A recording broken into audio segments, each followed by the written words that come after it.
Probabil printre cele mai complicate lucruri este să evaluăm și să selectăm companiile în care urmează să investim. Dacă ne uităm pe platforma brokerului XTB la orice companie, o să ne ofere pe lângă informațiile de bază și factorii cheie despre companie. Am creat playlistul Evaluarea companiilor și voi face câte un episod explicativ pentru fiecare termen pe care e nevoie să îl știm. Materialul de astăzi este despre factorul beta, care arată variația prețului unei acțiuni în funcție de un indice de referință când vorbim de companii pe bursă. Vă salut! Sunt Cătălin Iamandi și mă ocup cu grafică și investiții. Aș vrea să vă cunosc mai bine. Cât timp rulează intro, vă rog să-mi lăsați un comentariu. În ce preferați să investiți? Acțiuni individuale, ETF-uri, cripto, fonduri mutuale sau titluri de stat?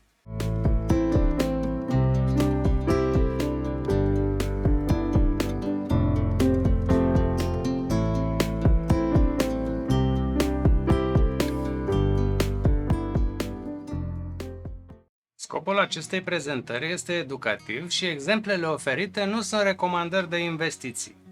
Haideți să revenim la subiectul de astăzi. Beta reprezintă riscul sistematic al unei acțiuni, adică măsura în care prețul acțiunii se va schimba ca răspuns la schimbările pieței în ansamblu. O beta de 1 înseamnă că acțiunea se va schimba cu 1% pentru fiecare schimbare de 1% a pieței. O beta mai mare de 1 înseamnă că acțiunea este mai volatilă decât piața și va crește și va scădea mai mult decât piața. O beta mai mică decât 1 înseamnă că acțiunea este mai puțin volatilă decât piața și va crește sau va scădea mai puțin decât piața. Beta se calculează comparând performanța unei acțiuni cu performanța unui indice de referință, cum ar fi S&P 500. Se utilizează următoarea formulă: beta egal cu R minus RM supra OM, unde R este randamentul acțiunii, RM este randamentul indicelui de referință și OM este volatilitatea indicelui de referință. Beta este un instrument important pentru investitori, deoarece îi poate ajuta să-și evalueze toleranța la risc și să ia decizii de investiții informate.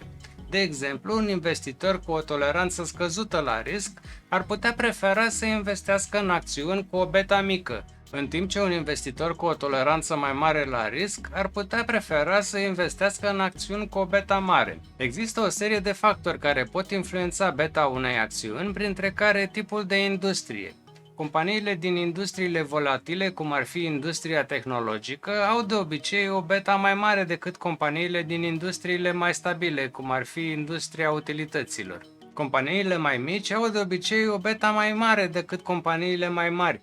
Companiile cu o rată de creștere ridicată au de obicei o beta mai mare decât companiile cu o rată de creștere mai mică.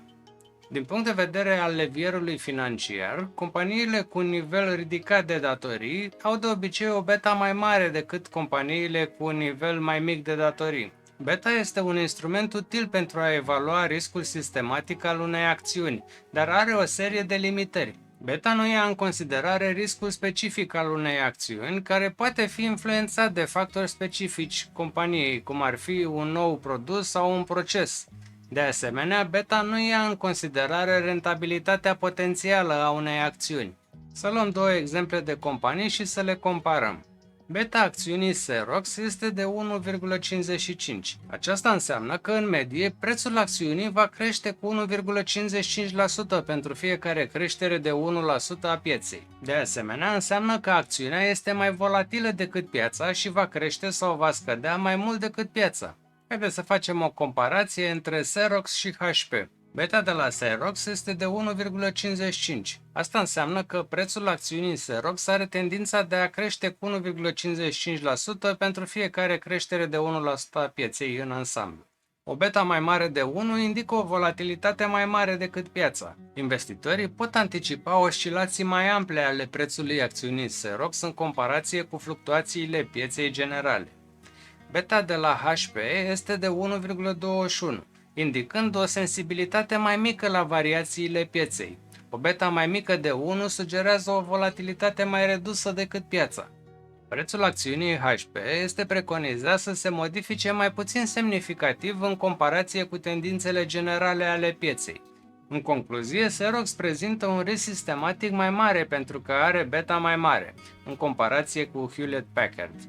Investitorii în Xerox pot anticipa o volatilitate mai mare a prețului acțiunii. Potențialul de creștere al Xerox este asociat cu un risc mai ridicat. HP oferă o stabilitate mai mare a prețului și un risc sistematic mai redus. Investitorii cu o toleranță la risc mai mică pot prefera HP și cei mai dinamici Xerox, care are un potențial de creștere mai mare, dar cu un risc mai ridicat. Ambele acțiuni pot fi incluse într-un portofoliu diversificat pentru a echilibra riscul și potențialul de recompensă. Beta este o măsură importantă a riscului sistematic al unei acțiuni, dar este doar unul dintre factorii pe care investitorii ar trebui să-l ia în considerare atunci când iau decizii de investiții. Investitorii ar trebui să ia în considerare și riscul specific al unei acțiuni, rentabilitatea potențială și toleranța lor la risc.